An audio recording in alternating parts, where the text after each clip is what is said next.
Welcome to our channel. May 16వ తేదీన శని జయంతి, శని అమావాస్య ఎంతో విశేషమైనటువంటి రోజు. ఈ రోజు నుంచి మిథున రాశి వారికి ఏ విధమైనటువంటి యోగాలు రాబోతున్నాయనే విషయం గురించి ఈ వీడియోలో తెలుసుకునే ప్రయత్నం చేద్దాం. మిథున రాశి జాతకులకు గురు, రవి, కుజ, బుధ గ్రహాలు అనుకూలంగా సంచారం చేస్తూ ఉన్న కారణంగా మిథున రాశి వారికి చాలా వరకు కూడా సాఫీగా, హ్యాపీగా గడిచిపోవడానికి అవకాశాలు చాలా ఎక్కువగానే కనిపిస్తూ ఉన్నాయి.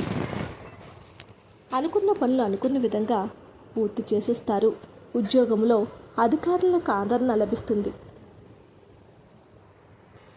అధికారుల మన్ననను పొందుతారు. అనుకున్న పనులు అనుకున్న విధంగా పూర్తి చేసేస్తారు. ఉద్యోగం చేస్తున్నటువంటి వ్యక్తులకు మంచి ఆదరణ లభిస్తుంది. అధికారులకు మీ సలహాలు, సూచనలు కూడా బాగానే పనికి వస్తాయి. వృత్తి, ఉద్యోగాలు సానుకూల ఫలితాలను ఇవ్వబోతూ ఉన్నాయి. కుటుంబ జీవితం, దాంపత్య జీవితం ఎంతో ఉత్సాహంగా సాగిపోతాయి. విద్యార్థులు కూడా సునాయాసంగా విజయాలు సాధించే అవకాశాలు చాలా ఎక్కువగానే కనిపిస్తూ ఉన్నాయి. చేపట్టినటువంటి పనులు, వ్యవహారాల్లో కార్యసిద్ధి ఉంటుంది. సమాజంలో గౌరవ మర్యాదలు పెరుగుతాయి. కుటుంబ సభ్యులతో దైవ దర్శనాలు చేసుకోబోతూ ఉన్నారు. నిరుద్యోగులకు మంచి ఉద్యోగ అవకాశాలు లభిస్తాయి.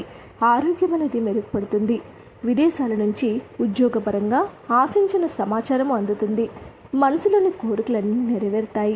ముఖ్యమైన వ్యక్తిగత సమస్యలు ఏవైతే ఉన్నాయో అవన్నీ తగ్గుముఖం పడతాయి. ఉద్యోగం మారడానికి చేస్తున్న ప్రయత్నాలు విజయవంతమయ్యే అవకాశాలు చాలా ఎక్కువగా ఉన్నాయని పండితులు తెలియజేస్తూ ఉన్నారు. వీడియోని లైక్ చేయండి. మరి న్యూస్ కోసం మా ఛానల్ సబ్స్క్రైబ్ చేసుకోండి.